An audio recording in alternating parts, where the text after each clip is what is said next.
Are you still depending on what you learned from school or your initial knowledge about technology with the tools you know without leveraging AI?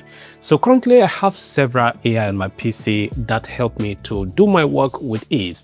So the very first one is the one that everyone knows, which is GPT. Not just GPT, that is the plus version, which can actually do a lot of tasks, that you cannot do within some few hours. Within some few minutes, this particular AI is already done with your work. So what about the Codex? Codex is actually inside GPT, but we can actually call it as a standalone, AI tool that can actually help you to do things. Then what about Claude AI?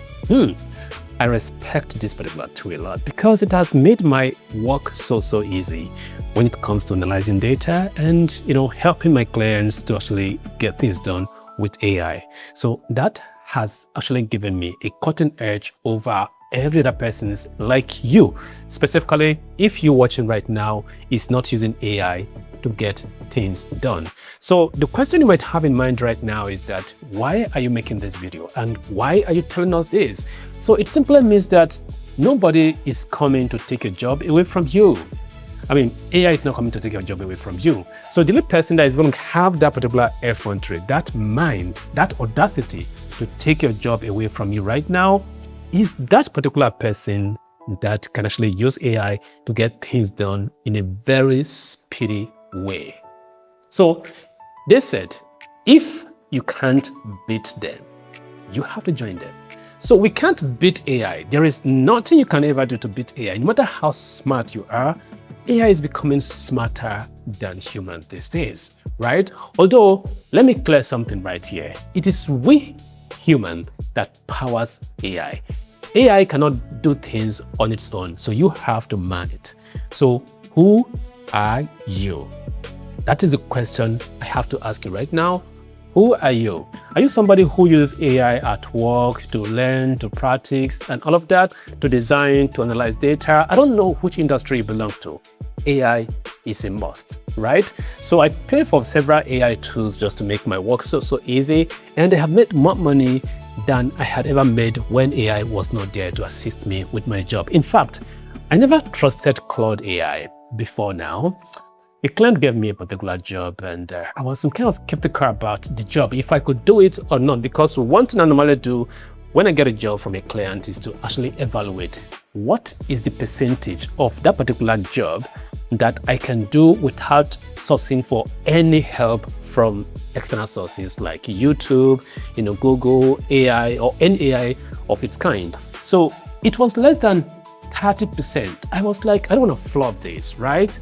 But all of a sudden, I decided to say, okay, let me just install, Claude AI. I did install it and I created a fake data to test it out to see what it can do on this particular, client data. And guess what? It did it within the blink of an eye and it was amazing. Like if I say it was amazing, it was truly amazing. So now I have the effrontery to tell the client that, yeah, I can work on your data with ease. So this is how much I'm going to charge. In fact, my first, Claude Premium that I paid for was paid for by that particular client. I took a little chunk of the money he paid me to get the job done, to pay for the premium version to have the job done. That is how smart, how fast AI is. Let me shock you. Do you know that nobody would ever ask you, how did you do it? Which AI did you use to get it done? If you can deliver the result, forget about it. Nobody is going to ask you about that. So my question remains, are you using AI or not? Would you use AI or not? Would you pay for the premium version or not? So specifically, if you're a content creator, paying for the premium version is actually over 100% must, because we have what we call license, like commercial license. Specifically, if you're somebody who generates images, videos, audios, you just have to pay for the premium version in order for you to have the commercial license to use it on YouTube, on Facebook, on Instagram, on any other platform, so that you shouldn't have any, or strike or claims, from those platforms is very simple. Please endeavor to pay for what you use. I'm not saying don't use the free version, use the free version, but if it has to do, it has to do with something that is going to make you more money, please pay for it. It's important. So how about this? See you guys in my next video. Please leave a comment. Let me know what you feel about my videos, and bye-bye for now.